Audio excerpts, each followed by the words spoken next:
nous sommes quittés de manière un peu impromptue, c'est par surprise que ces vacances forcées sont arrivées.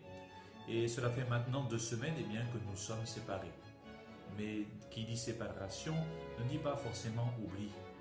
Vous êtes dans les maisons, nous sommes à l'église, vous pensez à l'école, nous pensons à vous. Et nous espérons que chacune dans vos maisons, vous continuez à vivre comme de bonnes chrétiennes, comme nous vous l'enseignons de le faire à l'école. Alors aujourd'hui, je voudrais, dans cette première vidéo, vous envoyer une vie de sainte, Sainte Louise de Marillac. Allez, je vous laisse la découvrir. À bientôt les enfants, nous prions pour vous. Sainte Louise de Marillac, une sainte au service de la charité. Bien chers enfants, lorsqu'un nouveau bébé naît dans une famille, c'est toujours une source de grande joie. Tout le monde s'empresse autour du nouveau-né. Les parents, les grands-parents, les oncles et tantes. Tous admirent le petit bébé. Ce fut le cas pour la petite Louise de Marillac lorsqu'elle vint au monde le 15 août 1591 à Paris, en France. Cette joie fut de courte durée. La maman de Louise meurt peu de temps après sa naissance. Imaginez combien fut grande la souffrance du papa. Et la pauvre Louise, orpheline si jeune.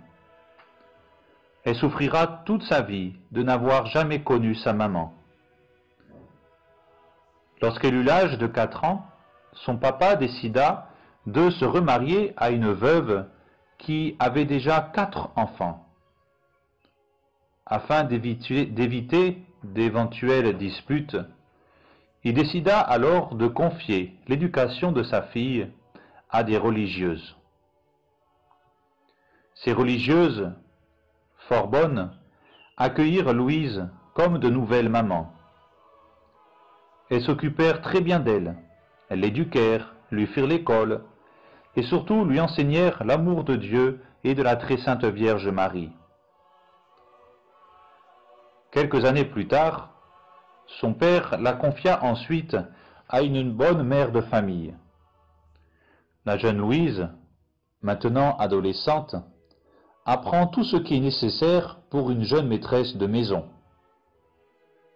Alors non seulement elle apprend la littérature, les sciences, le latin, la musique, mais aussi tous les travaux ménagers, afin de devenir plus tard une épouse et une maîtresse de maison accomplie. Gentille et obéissante, Louise est toujours prête à rendre service. Louise aussi possède un don particulier pour la peinture. Elle aime beaucoup faire les portraits de ses amis ou de paysages. Et actuellement, on conserve plusieurs des peintures qu'elle a elle-même faites. Et sur un de ces portraits, où est représentée une jeune fille assise dans l'herbe, Louise écrira cette phrase: « Jésus est le nom de celui que j'aime. » D'où lui vient cet amour pour Jésus? Voyez-vous, chers enfants, dans les familles, les enfants deviennent comme les parents le leur ont appris. Eh bien, Louise tient son grand amour pour Jésus de son papa. Celui-ci, qui la visite souvent, s'applique à discuter avec elle de religion. Souvent, il parle de Dieu, lui découvrant la profondeur des mystères divins. De cette formation paternelle, Louise en retirera une foi profonde. Hélas, alors qu'elle n'a encore que 15 ans, son père meurt soudainement. Pauvre Louise! Elle est désormais de nouveau toute seule, orpheline. Dans cette épreuve, Louise se tourne alors vers le bon Dieu, son seul réconfort, son seul appui. Un jour, qu'elle se promène dans la rue, elle croise une communauté de religieuses pénitentes, appelées les filles de la Passion. Louise, édifiée par ces saintes religieuses, se sent attirée à se consacrer à Dieu dans cette communauté. Mais voyez-vous, les desseins de Dieu sur elle sont différents. Souvent, on se sent appelé à telle ou telle chose, et pourtant ce n'est pas ce que le bon Dieu désire de nous. Son confesseur, un prêtre avisé, ne lui permet pas de poursuivre un tel projet. En effet, il lui explique que la règle de cette communauté religieuse serait beaucoup trop austère pour elle qui a une santé fragile. Louise, bien qu'attristée, obéit. Elle se soumet tout en se demandant ce que Dieu attend d'elle. Son oncle décide alors de la marier à un certain monsieur Antoine Legras, secrétaire de la reine de France, Marie de Médicis. Il se marie le 6 février 1613 en l'église Saint-Gervais, à Paris. En octobre suivant, naît son fils, qu'elle baptise sans retard sous le nom de Michel. Quelle joie pour la jeune maman! Elle mène désormais une vie heureuse. Elle se consacre à son foyer, elle s'occupe du soin de sa maison, de son mari, de son enfant. Louise est enfin heureuse. Hélas, l'épreuve va bientôt s'abattre sur elle. Son mari, miné par les soucis, s'éteint le 21 décembre 1625. Louise, en épouse dévouée, s'en occupa jusqu'au bout.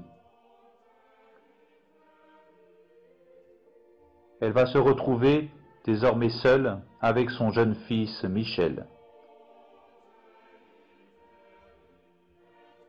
Et suite au décès de son mari, elle décide de se consacrer à Dieu, en lui demandant de faire d'elle ce qu'il voudra. Le père Vincent de Paul, qui est désormais son confesseur, lui demande d'abord de beaucoup prier, afin de connaître précisément la volonté de Dieu sur elle. Il lui dit « Priez beaucoup, ma fille. C'est en priant que Dieu nous montre quelle est notre voie. »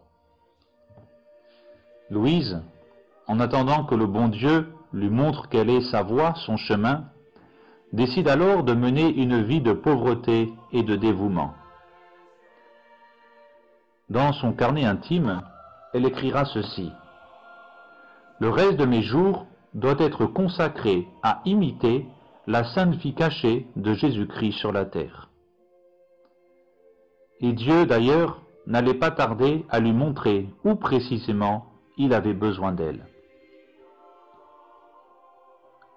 Car déjà, Louise commence à rendre service au père Vincent de Paul, en visitant et en soutenant en province les multiples œuvres de charité que celui-ci établit dans les villes et les villages pour venir en aide aux plus démunis. Voilà ce que le bon Dieu attend d'elle. Louise sait maintenant qu'elle doit devenir missionnaire de la charité du Christ. Cherchant à soulager toutes les misères qui peuvent se trouver dans la société, elle rassemble autour d'elle des femmes de toutes conditions, désireuses de se dévouer aussi aux œuvres de charité. Elle les encourage à venir soulager les pauvres, soigner les malades, s'occuper des orphelins. C'est ainsi que petit à petit, à Paris comme en province, les pauvres sont de plus en plus aidés, nourris, les malades soignés. C'est toute la société qui prend conscience qu'il faut aider son prochain lorsque celui-ci est dans la souffrance. Et tout cela a pu se faire parce que le cœur du père Vincent de Paul et de Louise sont remplis de l'amour du Seigneur qui déborde leur cœur sur tout ce qui souffre. Mais Louise ne se contente pas d'aider les plus démunis. Constatant que l'ignorance règne dans le peuple, elle rassemble les enfants, leur raconte des histoires, leur fait le catéchisme. Elle est si persuasive que plus d'un papa, écoutant la leçon de catéchisme en cachette, profite de ses enseignements et certains même se convertissent. La sainteté de Louise commence à devenir manifeste. Un jour, un enfant, bousculé par la foule, est écrasé par les roues de la carriole de Louise. Louise, profondément émue de ce malheur, se met alors à prier de tout son cœur. Et voilà qu'à la surprise générale, le petit se relève, sans blessure, indemne. Louise mène alors une activité de plus en plus grande. Elle voyage partout, encourage les œuvres, fédère tous ceux qui travaillent aux œuvres de charité. Qu'est-ce qui lui donne une telle force? Qu'est-ce qui lui donne un tel courage pour continuer coûte que coûte malgré les difficultés? Eh bien, c'est la vie de prière. C'est sa vie d'union à Dieu. Car Louise n'est pas seulement en train de faire des œuvres de charité, elle passe chaque jour de longs moments en union avec Dieu dans la prière. Petit à petit, Louise a regroupé autour d'elle des jeunes filles qui se dévouent au service des malheureux. Elle les forme soigneusement, avec beaucoup d'amour, à leur belle mais dure mission. Louise leur donne une piété solide, centrée sur l'Évangile. Elle s'applique à faire grandir en ces âmes de bonne volonté l'amour de Dieu et la générosité à le servir dans les pauvres. Ce qu'elle attend de ses filles, c'est qu'elles mettent en pratique ce conseil de notre Seigneur. Tout ce que vous ferez à l'un de ces plus petits de mes frères, c'est à moi que vous l'aurez fait. Car celles qu'on appellera désormais les filles de la charité mènent désormais une véritable vie religieuse, partagée entre la prière et la charité, ce qui est tout un. Car l'amour du prochain n'est que l'exercice et comme le témoignage de l'amour qu'on a pour Dieu. Car vous le savez, chers enfants, on ne peut pas dire aimer Dieu si on n'aime pas son prochain. Et désormais, les œuvres de charité vont se multiplier dans tout le pays de France. Ces filles de la charité vont, à la demande du Père Vincent de Paul, s'occuper de tous les enfants trouvés, sans exception. Au départ, ce n'était que quelques dizaines d'enfants qui étaient ramassés. Mais petit à petit, ce furent plusieurs centaines d'enfants qu'il va falloir recueillir, nourrir, élever chaque année.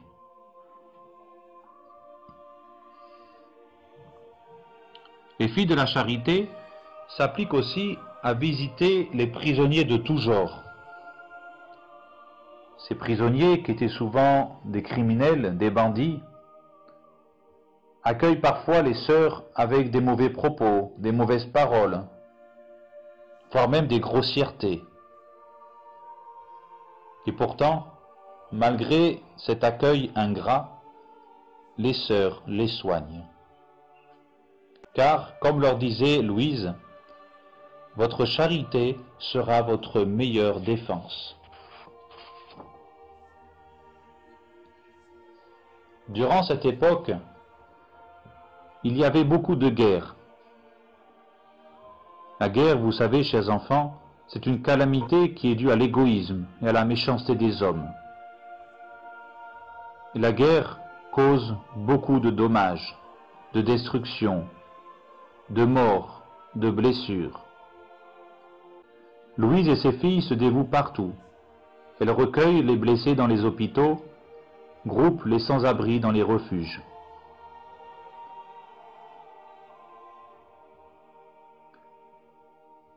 Qu'est-ce qu'on peut retenir de tous ces exemples que nous donna Louise. Aimer par-dessus tout les pauvres, les malades, les petits. Agir dans l'humilité la plus grande. Tels sont les traits les plus marquants de l'âme de Louise de Marillac. Partout où il y a des misères à secourir, toujours on la rencontre, vaillante et fidèle.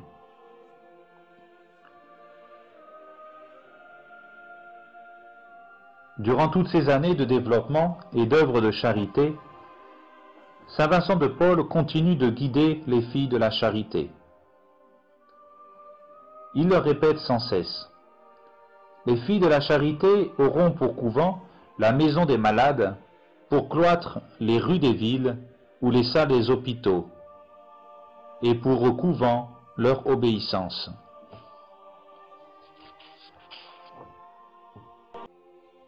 Toute cette vie de charité demande non seulement une union très étroite avec notre Seigneur Jésus-Christ, mais aussi un grand amour envers la très sainte Vierge Marie, Immaculée. Les bonnes filles de la charité, à l'instigation de Louise, se confient chaque jour à cette bonne Mère du ciel et lui demandent de veiller sur leur pureté.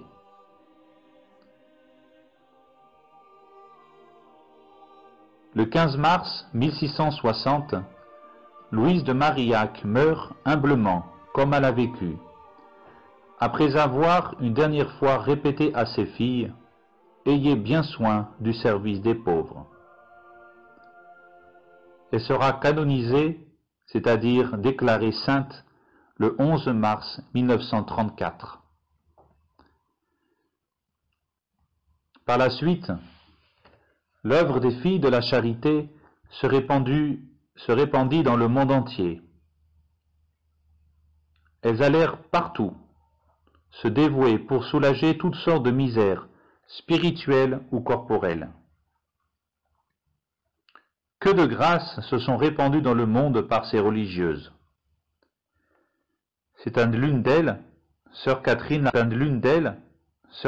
Labouré, que la Sainte Vierge confia, le 19 juillet 1830, le soin de répandre dans le monde la médaille frappée à son effigie.